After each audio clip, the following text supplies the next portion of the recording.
Halo semuanya, di video kali ini kita akan membahas materi potensi sumber daya alam di Indonesia. Indonesia memiliki potensi kekayaan alam yang beraneka ragam, baik yang ada di darat maupun di laut. Setiap wilayah Indonesia memiliki potensi sumber daya alam yang berbeda-beda.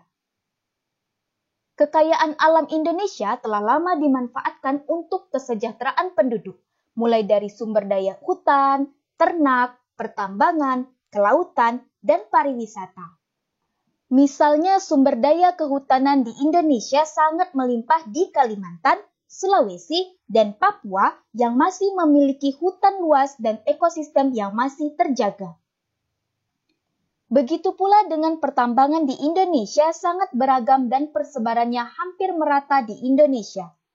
Hasil tambang dimanfaatkan untuk memenuhi kebutuhan hidup sehari-hari, seperti penyediaan bahan bakar minyak, bahan baku industri, sumber energi, dan lainnya. Nah, di video kali ini kita akan membahas mengenai pengertian sumber daya alam dan klasifikasi sumber daya alam. Yang pertama, pengertian sumber daya alam. Sumber daya alam atau sering disebut sebagai natural resource merupakan segala sesuatu yang memiliki nilai tambah dan sudah ada secara alami tanpa perlu campur tangan dari manusia. Sumber daya alam merupakan salah satu aspek lingkungan fisik. Setiap potensi alam sesungguhnya memiliki kegunaan bagi manusia, namun hanya mungkin dimanfaatkan apabila tersedia teknologi yang tepat. Potensi alam berubah menjadi sumber daya alam hanya jika potensi alam itu dapat digunakan. Oleh karena itu, kemampuan dan kebutuhan manusialah yang menciptakan nilai sumber daya alam. Contohnya, menurut Rice, bauksit tidak dikenal sebagai sumber daya alam sampai pada tahun 1886. Pada tahun 1886, teknologi yang dapat mengubah bauksit menjadi aluminium diperkenalkan. Peristiwa inilah yang mengubah status bauksit dari potensi alam menjadi sumber daya alam. Selanjutnya, klasifikasi sumber daya alam. Nah, apakah sumber daya alam di Indonesia saat ini tersebar merata? Setiap wilayah mempunyai karakteristik berbeda, sehingga menyebabkan sumber daya alam tersebar tidak merata. Atas dasar inilah klasifikasi sumber daya alam dibuat untuk mempermudah dalam mempelajari jenis-jenis sumber daya alam. Adapun klasifikasi sumber daya alam di Indonesia yaitu sumber daya alam berdasarkan tujuannya, sumber daya alam berdasarkan sifatnya, dan sumber daya alam berdasarkan sumber asalnya. Yang pertama, sumber daya alam berdasarkan tujuannya. Pemanfaatan sumber daya alam secara optimal dapat menyejahterakan masyarakat. Berdasarkan tujuannya, sumber daya alam dapat diklasifikasikan menjadi sumber daya materi, sumber daya hayati, dan sumber daya energi. Sumber daya materi merupakan sumber daya alam berbentuk benda mati. Sumber daya alam ini dimanfaatkan bentuk fisiknya. Contohnya emas, besi, tembaga, nikel, fosfat, dan marmer.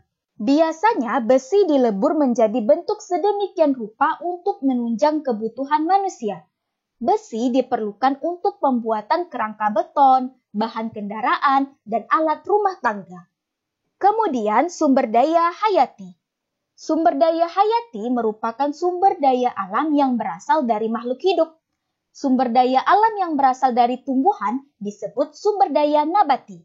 Sumber daya alam yang berasal dari hewan disebut sumber daya hewani. Sumber daya hayati dimanfaatkan untuk bidang pertanian dan perkebunan.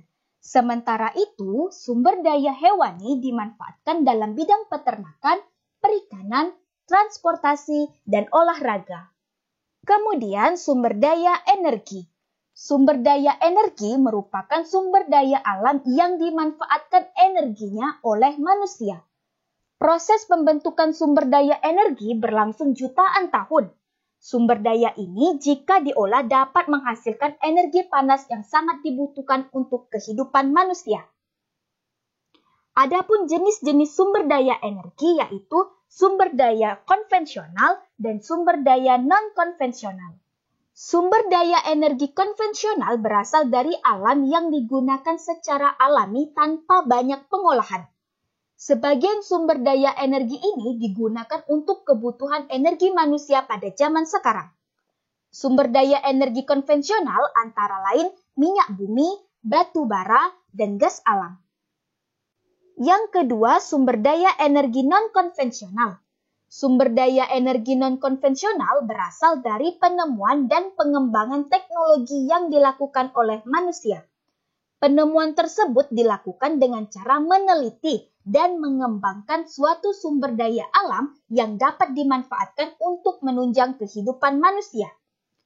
Sumber daya energi non-konvensional antara lain aki, nuklir, dan solar cell. Selanjutnya, klasifikasi sumber daya alam berdasarkan sifatnya. Berdasarkan sifatnya, sumber daya alam terdiri atas sumber daya dapat diperbaharui dan tidak dapat diperbaharui. Sumber daya alam yang dapat diperbaharui dapat dipakai berulang-ulang dan tidak akan habis karena dapat diperbaharui oleh alam secara terus-menerus. Meskipun demikian, penggunaan sumber daya ini hendaknya dilakukan secara bijak. Penggunaan secara berlebihan dapat berdampak negatif terhadap lingkungan dan menyebabkan ketimpangan pada kondisi alam. Nah, sumber daya alam dapat diperbaharui yaitu air, angin, matahari, udara, makhluk hidup yang dapat berkembang biak. Kemudian, sumber daya alam tidak dapat diperbaharui. Sumber daya tidak dapat diperbaharui merupakan sumber daya alam yang persediaannya terbatas dan lama-kelamaan akan habis. Selain itu, sumber daya alam yang memiliki laju regenerasi lambat juga dikategorikan sebagai sumber daya alam yang tidak dapat diperbaharui. Sumber daya alam yang tidak dapat diperbaharui antara lain mineral, bahan bakar fosil, logam, dan beberapa jenis air tanah aquifer. Yang terakhir, klasifikasi sumber daya alam berdasarkan asalnya. Berdasarkan asalnya, sumber daya alam dibagi menjadi dua, yaitu sumber daya hayati atau biotik dan non-hayati atau abiotik.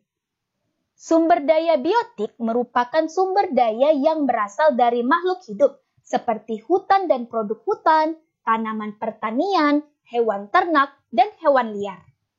Sumber daya biotik memiliki peran penting dalam memenuhi kebutuhan hidup kita sehari-hari. Sumber daya biotik dapat terus mereproduksi dan meregenerasi populasi mereka selama kondisi lingkungan tetap mendukung. Sedangkan sumber daya abiotik merupakan sumber daya alam berupa benda mati, contohnya tanah, air, udara, batuan, dan mineral. Keberadaan tanah dan air sangat berguna bagi kelangsungan hidup manusia.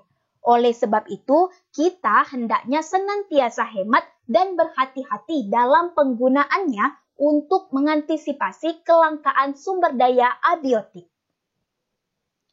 Nah, itulah tadi penjelasan mengenai pengertian sumber daya alam dan klasifikasi sumber daya alam.